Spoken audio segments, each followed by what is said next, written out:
Morning everyone, happy Saturday. இன்றைக்கி morning breakfast பன்னீர் பரோட்டா, ரொட்டி மாவு பிசைஞ்சு வச்சாச்சு. பன்னீரை உதுத்துட்டேன்.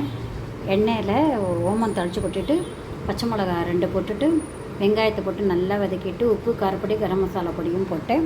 கொத்தமல்லியும் தூவியாச்சு. நல்லா இதோட சேர்த்து பிசைஞ்சு விட்டு அப்புறம் பன்னீர் பரோட்டா பண்ண வேண்டியதாக. ஸ்டஃப் பண்ணிவிட்டு ரொட்டி மாவில் பண்ணலாம், பார்க்கலாம். இது மாதிரி ரொட்டி மாவில் ஸ்டஃப் பண்ணிவிட்டு பன்னீர் பரோட்டாக்கு இது மாதிரி தவாவில் போட்டுட்டு எண்ணெயும் நெய்யும் கலந்து வச்சுருக்கேன். விட்டுடலாம்.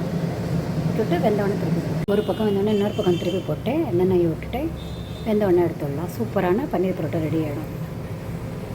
சூப்பரான பன்னீர் பரோட்டா ரெடி ஆகிடுது. இந்த மாதிரி பண்ணி பாருங்கள். அது தக்காளி, ஒரு பாதி பச்சை மிளகா, உப்பு, கொத்தமல்லியெல்லாம் போட்டு அரைச்சிட்டேன். தொட்டு காம்பினேஷன் சூப்பராக இருக்கும். ஊறுகாவும் இருக்கும், அவக்காவும். இந்த மாதிரி பண்ணி பார்த்துட்டு கமெண்ட் பண்ணுங்கள். சப்ஸ்கிரைப் பண்ணுங்கள் please. Thank you so much for வாட்சிங்.